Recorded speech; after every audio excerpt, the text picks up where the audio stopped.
Bismillahirrahmanirrahim. Assalamu alaikum students. Today we'll start our next chapter, that is the enzymes. We have finished our second chapter and we did the MCQs, structured questions, essay type questions from the past papers. Today the next chapter is enzymes and this chapter is chapter number 3. Let's start. In this chapter we'll study that what are enzymes. We'll state the definition of enzymes. Then we'll study that how do enzymes work. In this topic we'll explain the mode of action of enzymes in terms of active site, enzyme substrate complex, lowering of activation energy and enzyme specificity. And next we'll describe the characteristics of enzymes. In the third point, we'll study that what affects enzyme activity. In this topic, we'll investigate and explain the effects of temperature, pH, enzyme and substrate concentration on the rate of enzyme catalyzed reactions. In the end, we'll see that where are enzymes used. In this topic, we'll state one enzyme catalyzed process and then we classify the enzymes. Okay, इस chapter के अंदर हम enzyme से related इन तमाम topics को discuss करेंगे और ये चैप्टर स्टडी करने के बाद हम इन तमाम कॉन्सेप्ट्स को ईज़िली जो है वो अंडरस्टैंड कर चुके होंगे और हम एक्सप्लेन कर सकेंगे कि what are enzymes, what are their roles, how they act, what are the characteristics and what factors affect the enzyme activity and these enzymes are where used. Okay, चलें हम इसको शुरू करते हैं. सबसे पहले हम देखते हैं कि what are the enzymes, what is the definition of enzymes. Enzymes are biological catalysts commonly made of protein. They alter the rate of chemical reactions without themselves being chemically changed at the end of the reaction. ठीक है, enzymes क्या हैं? These are biological catalysts. Now first of all we'll see that what are catalysts and how do they work. इंशाल्लाह हम ये अपनी अभी next slides में इस चीज़ को देखते हैं कि कैटलिस्ट्स क्या होते हैं और ये कैसे एक्ट करते हैं, फिर कौन से कैटलिस्ट को हम इनऑर्गेनिक कैटलिस्ट्स कहते हैं और कौन से कैटलिस्ट को हम ऑर्गेनिक कैटलिस्ट कहते हैं. ठीक है, जो एंजाइम्स होते हैं क्योंकि ये लिविंग ऑर्गेनिज्म की बॉडी के अंदर प्रेजेंट होते हैं तो इसलिए हम इनको ऑर्गेनिक कैटलिस्ट भी कह सकते हैं और इन्हें हम बायोलॉजिकल कैटलिस्ट्स भी कहते हैं. Next, these are made up of proteins. Nature क्या होती है एंजाइम्स की? These are proteinaceous in nature. Okay, no what are proteins, ये भी मैं आपको नेक्स्ट स्लाइड में इनका हल्का सा इंट्रोडक्शन दूंगी. वैसे जो है detail of proteins will study in our next chapter, वो आपका सेकेंड टर्म में चैप्टर है. जो टॉपिक है वो है न्यूट्रिएंट्स. ठीक है, उसमें हम इसकी डिटेल में पूरी स्टडी करेंगे इस टॉपिक की, लेकिन अभी मैं आपको इसका ब्रीफ सा इंट्रोडक्शन दूंगी कि प्रोटीन होता क्या है. जो एंजाइम्स हैं ये ऑर्गेनिक मॉलिक्यूल्स होते हैं और these are proteinaceous in nature. अच्छा जी, नेक्स्ट है they alter the rate of chemical reactions. This is the function of enzyme. Enzymes क्या करते हैं? कोई भी केमिकल रिएक्शन जो कि हो रहा है लिविंग बॉडी के अंदर, चाहे वो प्लांट हैं, चाहे वो एनिमल हैं, चाहे वो फंजाई हैं, प्रोटिस्ट हैं, बैक्टीरिया हैं या अदर माइक्रो ऑर्गेनिजम्स हैं, उनकी बॉडी के अंदर जो भी केमिकल रिएक्शन हो रहे होते हैं ये उस रिएक्शन के रेट को अल्टर कर देते हैं, चेंज कर देते हैं. चेंज क्या लाते हैं? ये स्पीड अप कर देते हैं रिएक्शन को. वो रिएक्शन जिनको होने के लिए बहुत ज़्यादा एनर्जी चाहिए होती है, बहुत ज़्यादा हाई टेम्परेचर रिक्वायर्ड होता है और बहुत ज़्यादा टाइम रिक्वायर्ड होता है, वो तमाम reactions in the presence of these enzymes faster rate पर क्विकली जल्दी हो जाते हैं और बॉडी टेम्परेचर पर हो जाते हैं. हमें टेम्परेचर को इंक्रीज़ नहीं करना पड़ता. ठीक है, they alter the rate of chemical reactions without themselves being chemically changed at the end of the reaction. इसका मतलब है कि जब वो रिएक्शन हो जाएगा तो ये प्रोटीन जो एंजाइम्स हैं ये चेंज नहीं होते, इनकी नेचर, इनकी कंपोजिशन आल्टर नहीं होती, ये चेंज नहीं होती और रिएक्शन के बाद ये आराम से हमें दोबारा हासिल हो जाते हैं. ठीक है। ये सिर्फ रिएक्शन में पार्टिसिपेट करते हैं, रिएक्शन के रेट को चेंज करते हैं, और जब वो रिएक्शन हो जाएगा तो हमें ये as such without any change, without themself being chemically changed at the end of the reaction, ये हमें हासिल हो जाते हैं। ओके, समझ आ गई। And this is the main property of the enzyme. अब मैं रिपीट करती हूँ इसकी डेफिनेशन को। What are enzymes? Enzymes are biological catalysts commonly made of protein. They alter the rate of chemical reactions without themselves being chemically changed at the end of the reaction. Now first of all we'll see that what are proteins. Proteins को अगर हम देखें तो जो basic unit of proteins है that is the amino acids. यानी protein किससे मिलकर बनते हैं? Proteins are made up of amino acid. जो यूनिट होता है प्रोटीन का उसको हम कहते हैं amino acids. How amino acids are linked up? कैसे जुड़े होते हैं एक दूसरे के साथ, कैसे अटैच होते हैं? These are attached by condensation reaction. यानी दो amino acid will come closer to each other और रिएक्शन होगा। उस रिएक्शन को हम कहते हैं कंडेंसेशन रिएक्शन। उस रिएक्शन के रिजल्ट में इन टू अमाइनो एसिड्स के दरमियान एक लिंक डेवलप होता है, एक बॉन्ड डेवलप होता है, और उस बॉन्ड को हम कहते हैं पेप्टाइड बॉन्ड। ठीक है, इस पेप्टाइड बॉन्ड के ज़रिए amino acids are linked together, वो एक दूसरे से अटैच हो जाते हैं। Now many amino acids will link together with each other through peptide bond and they form the long chains of these basic units. यानी long chain of amino acids हमें हासिल हो जाती हैं। इन long chain of amino acids को हम कहते हैं these are polypeptide chains. Okay, now polypeptides are folded and its 3D shape is held together by weak bonds. ये जो पॉलीपेप्टाइड चेन हासिल होगी, अब ये स्ट्रेट चेन होती है, ये स्ट्रेट चेन फोल्ड हो जाती है। यानी इसको हम ऊपर नीचे बहुत ज़्यादा फोल्डेड हो जाती है, और इन फोल्ड्स को एक की वजह से ये जो पॉलीपेप्टाइड चेन होती है इसकी एक स्पेशल 3 डायमेंशनल शेप डेवलप होती है। ओके, ये 3 डायमेंशनल शेप जो है ये इस पॉलीपेप्टाइड जो ये प्रोटीन है स्पेसिफिक, उसकी एक्टिविटी के लिए बहुत ज़रूरी है। जो प्रोटीन ने फंक्शन परफॉर्म करना है, ये जो उसकी 3D शेप अपीयर होगी, this will be very important for its function. ठीक है, सो कैसे ये शेप मेंटेन होती है? ये फोल्ड्स जो हैं ये अपनी, आप कह लो कि फोल्ड मेंटेन कैसे रहते हैं, क्योंकि इन फोल्ड्स के दरमियान में वीक बॉन्ड्स डेवलप होते हैं। ये हाइड्रोजन बॉन्ड्स भी हो सकते हैं, ये आप कह लो कि हाइड्रोफोबिक और हाइड्रोफिलिक रिएक्शंस भी हो सकते हैं, ये डाइसल्फाइड लिंकेजेस भी हो सकते हैं, और भी वैरायटी होती है बॉन्ड्स की। लेकिन ये बॉन्ड्स क्या हैं? ये वीक बॉन्ड्स होते हैं। अच्छा, अब ये जो वीक बॉन्ड्स हैं this can be broken by heat and chemicals. अगर हम इन प्रोटीन को, ये जो पॉलीपेप्टाइड फोल्ड होने के बाद हमें एक 3D शेप अपीयर हुई है प्रोटीन की, वो एक प्रोटीन का मॉलिक्यूल बन जाएगा। अगर हम उसको ज़्यादा हीट करेंगे या उसके हम कोई केमिकल्स किसी एसिड के साथ या किसी बेस के साथ हम उसका रिएक्शन कर देंगे या उसको उस मटेरियल में ऐड कर देंगे, तो ये जो 3 डायमेंशनल शेप है इसकी प्रोटीन की, दिस विल बी डिस्टर्ब्ड, क्योंकि उनका जो वीक बॉन्ड है वो ब्रेक हो जाता है। ठीक है, और जब ऐसा हो जाएगा तो हम कहते हैं कि this protein is said to be denatured। Protein क्या हो गई है? प्रोटीन डीनेचर हो गई है। और जो डीनेचर्ड प्रोटीन होती है इट लूजेज इट्स एक्टिविटी, उसकी एक्टिविटी लूज़ कर जाती है। वो जो काम परफॉर्म करना है उस प्रोटीन ने, जो उस प्रोटीन की एक्टिविटी है, अब वो प्रोटीन वो एक्टिविटी परफॉर्म नहीं कर सकती because that protein is denatured. Okay, अच्छा, अब आपको मैं ये पिक्टोरिकली इसको थोड़ा सा एक्सप्लेन करती हूँ, बताती हूँ मैं आपको। देखें, these are units of amino acids. ये क्या है? ये छोटे छोटे अमाइनो एसिड्स हैं। ठीक है, मैं केमिकल स्ट्रक्चर इसका ड्रॉ नहीं कर रही, आपको सिंपल लिख समझाने के लिए हम इनको कंसीडर करते हैं कि these are the units of the proteins. और क्या हैं ये? These are amino acids. 2 amino acids react with each other. ठीक है, और ये एक रिएक्शन अंडरगो करेंगे और उस रिएक्शन को हम कहेंगे condensation reaction. As a result of this condensation reaction, these 2 amino acids will make bond with each other.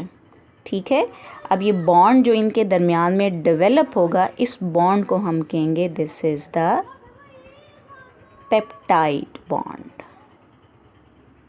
Okay, अच्छा जी, नेक्स्ट हमने क्या पढ़ा है कि बहुत सारे अमाइनो एसिड्स जो हैं ये एक दूसरे के साथ लिंक हो जाते हैं and they form long chain, बहुत सारे इस तरफ, बहुत सारे इस तरफ। ठीक हो गया। अच्छा जी, ये जो लॉन्ग चेन्स हैं इनमें each amino acid is linked with each other through peptide bond. अब ये जो चेन बनी है लॉन्ग चेन, इसको हम कहते हैं दिस इज़ पॉलीपेप्टाइड चेन। क्या कहलाती है ये? This is known as the polypeptide chain कहलाती है। ठीक है बच्चों, समझ आ गई आपको? Now consider that this is the polypeptide chain. This is okay.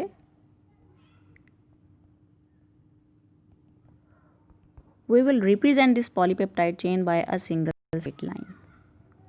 Now this straight line is folded like this,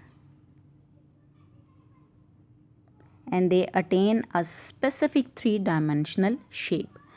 These folds become stabilized through weak bonds between them.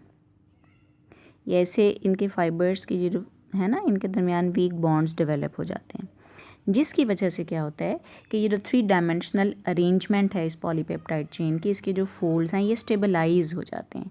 अब अगर हम टेम्परेचर इंक्रीज़ कर देंगे या हम जिस मटेरियल में, जिस फ्लूइड के अंदर ये एंजाइम प्रेजेंट हैं उसकी पीएच चेंज कर दें, हम उसके अंदर कोई एसिड ऐड कर दें या हम उसके अंदर कोई बेस ऐड कर दें, तो उससे क्या होगा कि ये जो वीक बॉन्ड्स हैं ये ब्रेक हो जाएंगे, और ब्रेक होने की वजह से ये जो थ्री डायमेंशनल अरेंजमेंट है ये देखें ये ऐसे ओपन हो जाएगी।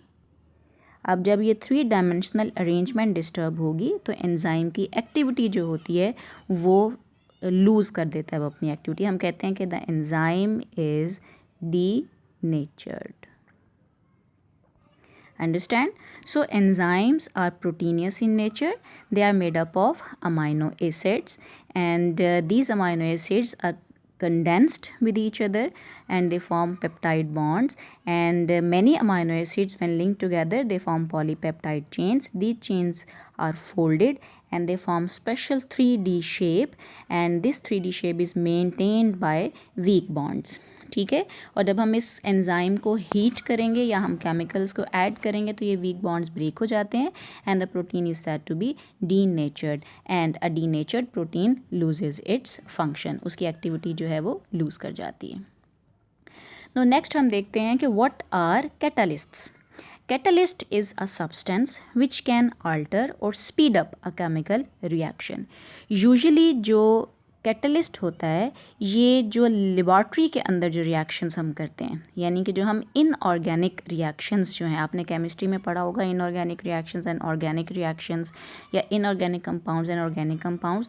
तो जो इनऑर्गेनिक रिएक्शंस होते हैं जो कि हम लैब में करते हैं, लेबॉर्ट्री में करते हैं, वो यूजुअली रिएक्शन उनको कैरी आउट करने के लिए हमें हाई टेम्परेचर रिक्वायर्ड होता है या हमें कोई प्रेशर की स्पेसिफिक कंडीशंस या वेरी हाई प्रेशर या वेरी लो प्रेशर रिक्वायर्ड होता है। ठीक है, हमें बहुत ज़्यादा उसको रिएक्शन को कैरी आउट करने के लिए रिएक्टेंट्स को हीट करना पड़ता है at very high temperature, so huge amount of energy is required.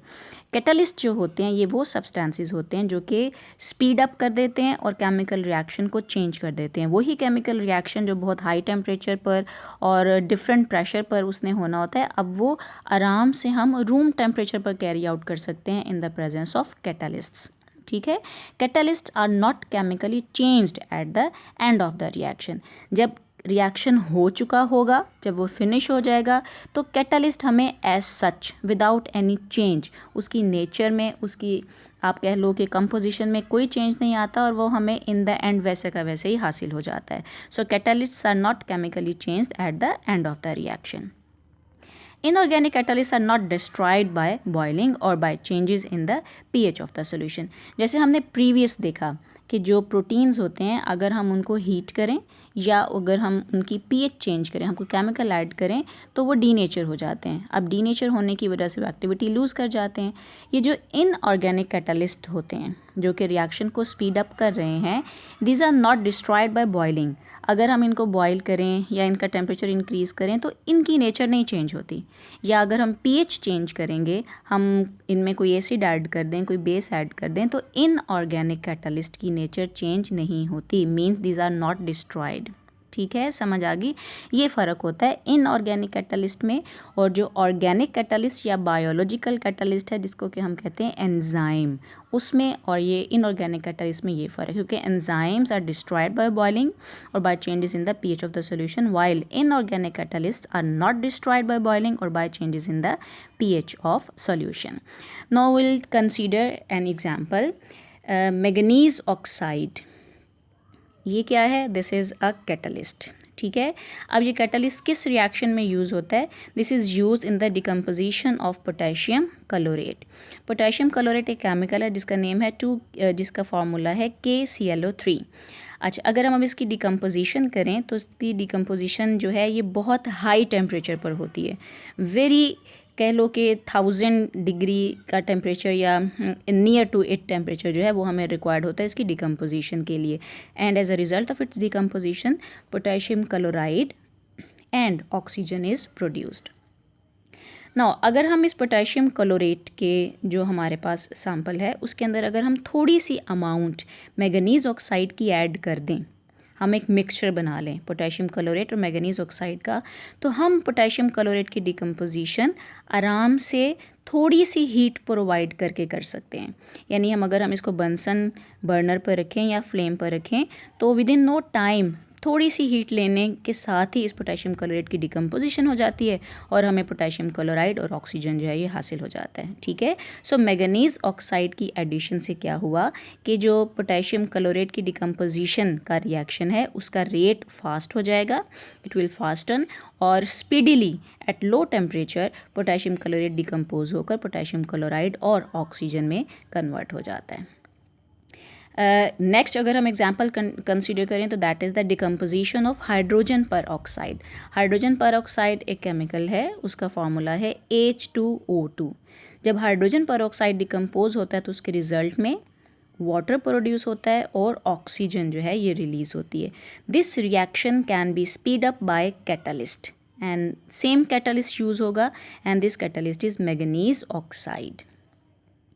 अब मैंगनीज ऑक्साइड क्या है? दिस इज़ इनऑर्गेनिक कैटलिस्ट और ये जो डिकम्पोजिशन का रिएक्शन है हाइड्रोजन पर ऑक्साइड ये इसको क्या कर देता है, इसके रेट को इंक्रीज़ कर देता है। हम कहते हैं कि इसने ये हाइड्रोजन पर ऑक्साइड की जो डिकम्पोजिशन है उसको कैटलाइज कर दिया है, मीन उसके रेट को फास्ट कर दिया है। सो मैंगनीज ऑक्साइड इस रिएक्शन के अंदर क्या एक्ट कर रहा है एज अ कैटलिस्ट और ये डिकम्पोजिशन जो है हाइड्रोजन पर ऑक्साइड की उसको फास्ट कर देगा और हमें कह लें कि बहुत जल्दी और लार्ज अमाउंट में जो ऑक्सीजन गैस है वो हासिल हो जाती है। The same amount of manganese oxide remains after the reaction, it is not change during the reaction. ये हमने अभी कैटलिस्ट और जो है उनकी प्रॉपर्टीज़ को डिस्कस प्रीवियस स्लाइड में किया था कि ये जो कैटलिस्ट होते हैं ये इटसेल्फ जो हैं ये चेंज नहीं होते और कंज्यूम भी नहीं होते ये रिएक्शन के अंदर, और हमें एज सच सेम अमाउंट में ये विदाउट एनी चेंज, यानी कोई इनमें चेंज नहीं आता और सेम अमाउंट जितनी कि हमने रिएक्शन के स्टार्ट में ऐड की थी वो सेम अमाउंट हमें जो है इन द एंड वो हासिल हो जाती है।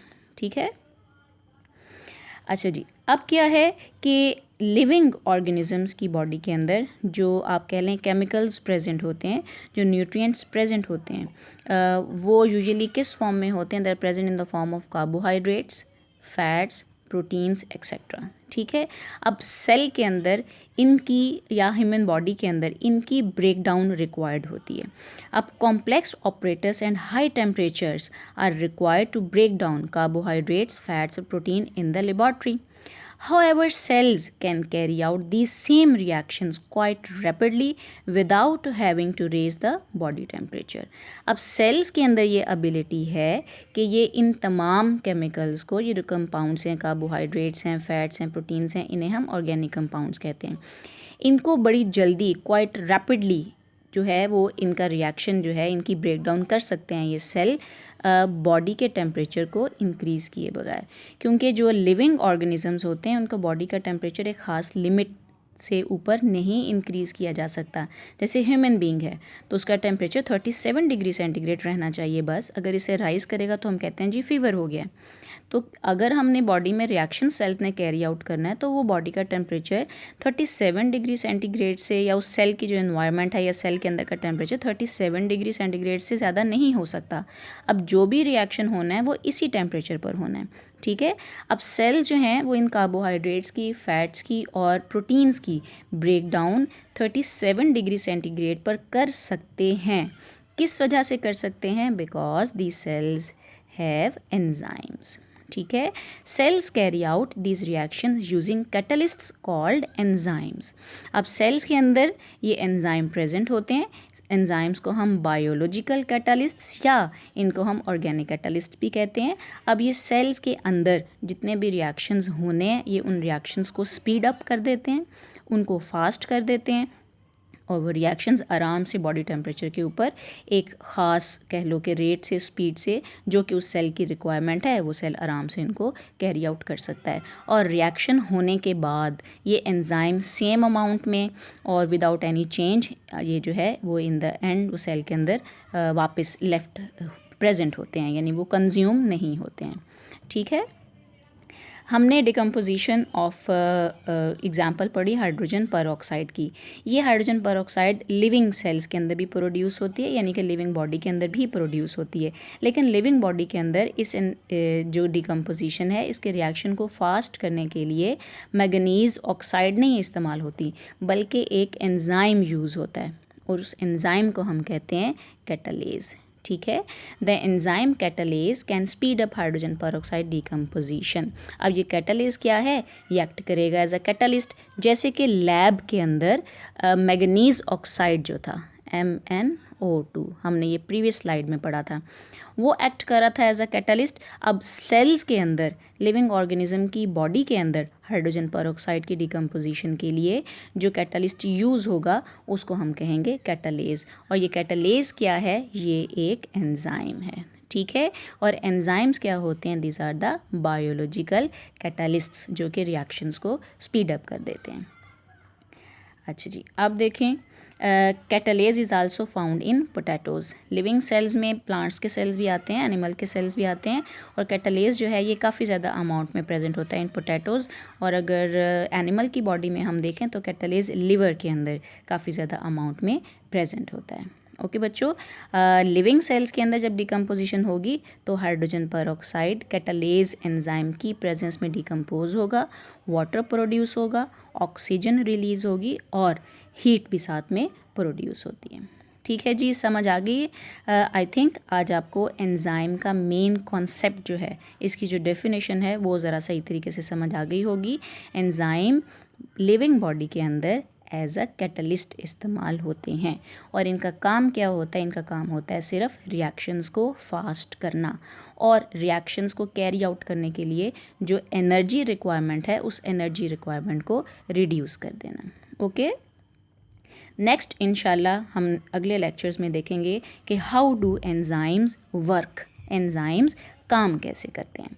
अभी बेटा आपको मैं एक छोटी सी वीडियो दिखाती हूँ। उस वीडियो के अंदर हाइड्रोजन परऑक्साइड की डिकम्पोजिशन लैब के अंदर हो रही है, वो दिखा रहे हैं, और उसमें ऑक्सीजन प्रोड्यूस हो रही है and how this oxygen is produced at, आप कह लो वेरी लो टेम्परेचर, क्योंकि उन्होंने हाइड्रोजन टेस्ट ट्यूब के अंदर हाइड्रोजन परऑक्साइड के अंदर मैंगनीज ऑक्साइड को ऐड किया हुआ है।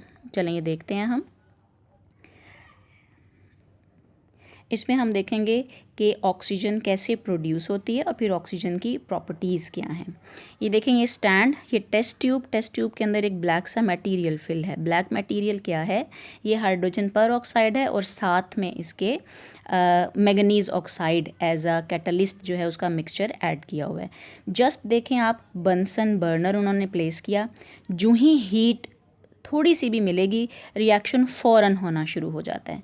अब देखें, ये स्टूडेंट है एक, उसने एक टेस्ट ट्यूब पानी से भर के उसको इन्वर्ट करके, ये एक नोज़ल है, उस नोज़ल के ऊपर इस टेस्ट ट्यूब को इन्वर्ट करके रखा हुआ है। ठीक है, अब देखें ऑक्सीजन प्रोड्यूस हो रही है और प्रोड्यूस होते सार वो ऊपर से पानी को की जगह ऑक्यूपाई कर रही है और वाटर का लेवल देखें रिड्यूस हो रहा है और स्लोली ऑक्सीजन जो है वो इस टेस्ट ट्यूब के अंदर इकट्ठी हो रही है, कलेक्ट हो रही है, जमा हो रही है।